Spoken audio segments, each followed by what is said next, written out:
नमस्कार दोस्तों, स्वागत है आप सभी का आपके अपने YouTube channel Shyam class study में। आशा करता हूँ आप सभी लोग अच्छे होंगे, स्वस्थ होंगे। घर पर रह कर के आप अपने एग्ज़ाम आरआरबी एनटीपीसी भर्ती परीक्षा 2025 की मन लगा करके तैयारी कर रहे होंगे। आज के इस वीडियो में मैं आप सभी लोगों के लिए आरआरबी एनटीपीसी में पूछे जाने वाले जीके जीएस के अति महत्वपूर्ण प्रश्नों का प्रैक्टिस सेट लेकर के आऊँ जो आपके एग्जाम के लिए सबसे ज़्यादा महत्वपूर्ण है। तो आज के इस वीडियो को आपको शुरू से लेकर के एंड तक फुल वॉच करते रहना है और बहुत कम समय में आपको जीके जीएस के 40 प्रश्न है वो कंप्लीट है करा देता हूँ। तो चलिएगा फिर शुरू करते हैं। तो पहला प्रश्न आ जाता है कि आकस्मिक निधि का वर्णन किस अनुच्छेद में किया गया। तो बताओ कौन से अनुच्छेद में आकस्मिक निधि का वर्णन मिलता है। प्रश्न संख्या 1 का राइट आंसर क्या हो जाएगा। तो ये मिलता है अनुच्छेद 267 में। 1 का बी ऑप्शन राइट आंसर हो जाएगा। दूसरे नंबर का प्रश्न कि लाहौर के किले का निर्माण किसके द्वारा किया गया था। तो बताओ लाहौर के किले का निर्माण है वो किसने करवाया था। तो अकबर के द्वारा लाहौर किले का निर्माण है वो किया गया था। प्रश्न संख्या 2 का ए ऑप्शन राइट आंसर हो जाएगा। तीसरे नंबर का प्रश्न आ जाता है कि राष्ट्रपति का विधिवत चुनाव प्रथम बार कब हुआ। बताओ कब हुआ था। तो राष्ट्रपति का जो विधिवत चुनाव है ये पहली बार हुआ था मई 1952 में विधिवत रूप से, यानी 3 का बी ऑप्शन राइट आंसर हो जाएगा। चौथे नंबर का प्रश्न आ जाता है कि भारत में कितने पिन जोन विभाजित हैं। तो बताओ कितने हैं। तो भारत में जो पिन जोन है ये है 8 पिन जोन, यानी 4 का सी ऑप्शन राइट आंसर हो जाएगा। पाँचवें नंबर का प्रश्न आ जाता है कि इंसुलिन में किस तत्व का अंश होता है। तो बताओ कौन से तत्व का अंश होता है। तो इंसुलिन में लोहा का अंश होता है, यानी 5 का डी ऑप्शन राइट आंसर हो जाएगा। छठवें नंबर का प्रश्न आ जाता है कि ऊंचाई बढ़ने से वायुमंडलीय दाब पर क्या प्रभाव पड़ता है। तो बताओ क्या प्रभाव पड़ता है। तो ऊंचाई बढ़ने से वायुमंडलीय दाब पर जो प्रभाव पड़ता है वो घटता है, यानी 6 का ए ऑप्शन करेक्ट आंसर हो जाएगा।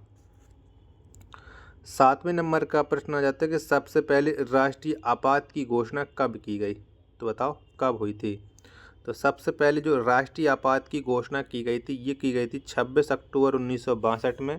7 का सी ऑप्शन करेक्ट आंसर हो जाएगा।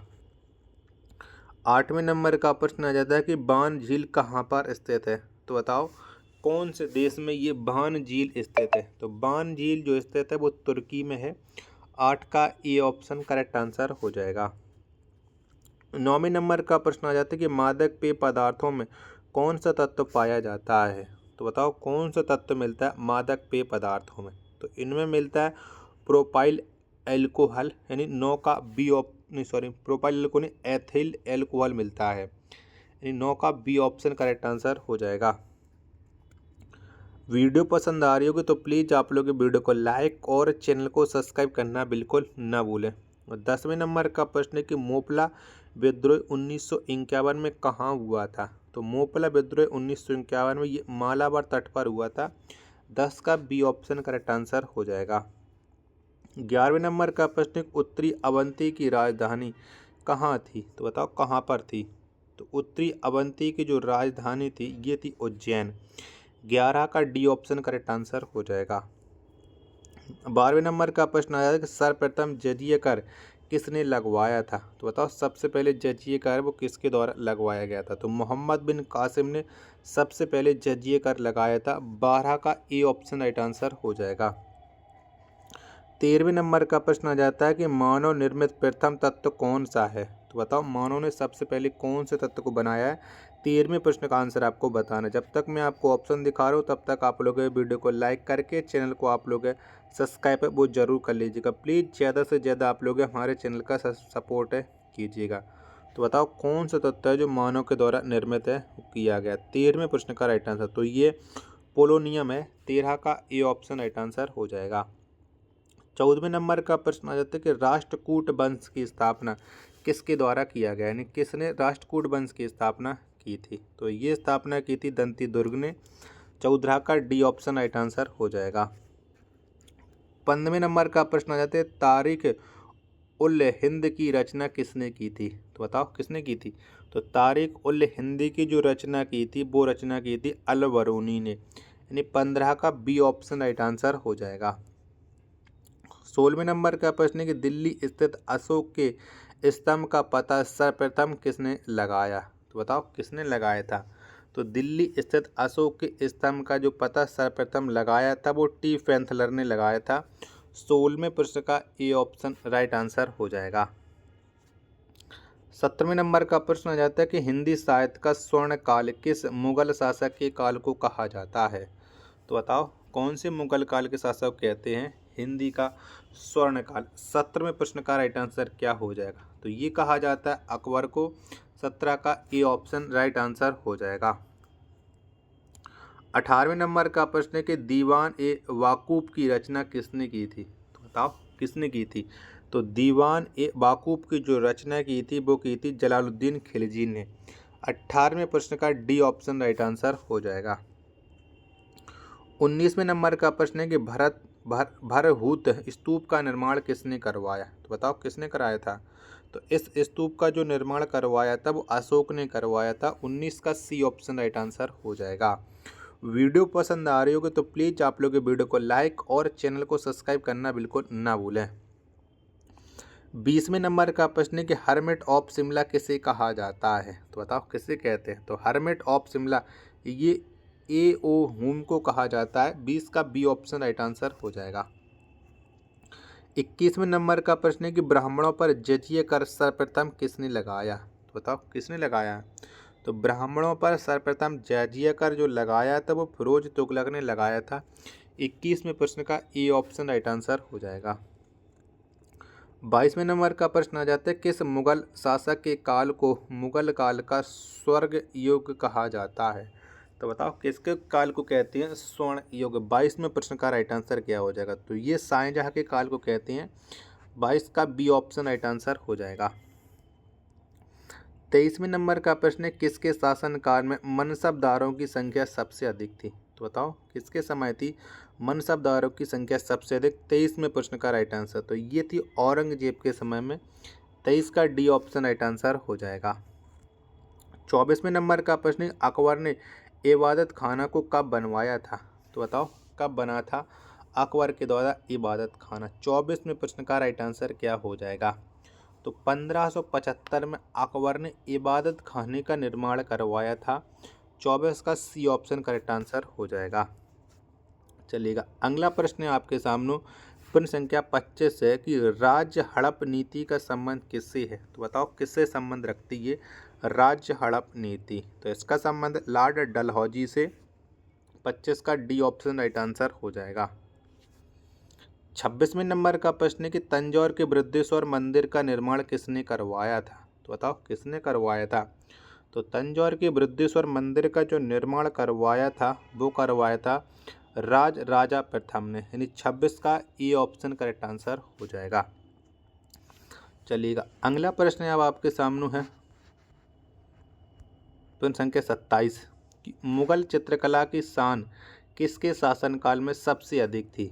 तो बताओ किसके शासनकाल में थी? तो ये सबसे अधिक थी ये थी जहांगीर के समय। 27 का सी ऑप्शन राइट आंसर हो जाएगा। 28वें नंबर का प्रश्न आ जाता है कि मुगल सम्राटों में सबसे लंबा शासन किसका रहा है? तो बताओ किसका रहा है? तो मुगल सम्राटों में जो सबसे लंबा शासन रहा है ये रहा है अकबर का। 28 का ए ऑप्शन करेक्ट आंसर हो जाएगा। नेक्स्ट प्रश्न प्रश्न संख्या 29 है कि राष्ट्रीय ध्वज फहराने वाला भारतीय कौन थी? तो बताओ सबसे पहले राष्ट्रीय ध्वज किसने फहराया था? तो ये फहराया था मैडम भीकाजी कामा ने। 29 का ए ऑप्शन राइट आंसर हो जाएगा। प्रश्न संख्या 30 आ जाता है कि चीन की दीवार का निर्माण कब हुआ था?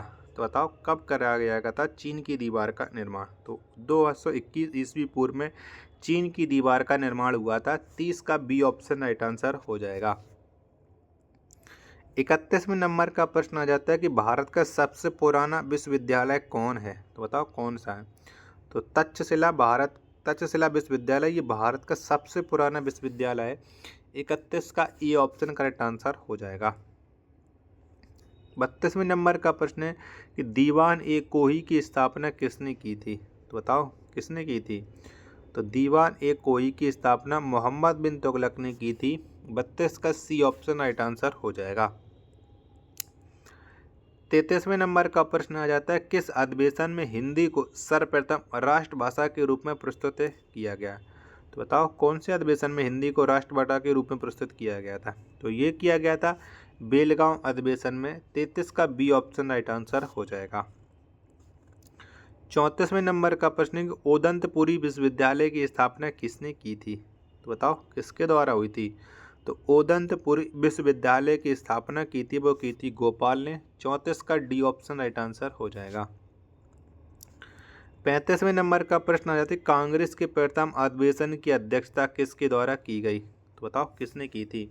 तो कांग्रेस के प्रथम अधिवेशन की जो अध्यक्षता की गई थी ये की गई थी व्योमेश चंद्र बनर्जी के द्वारा।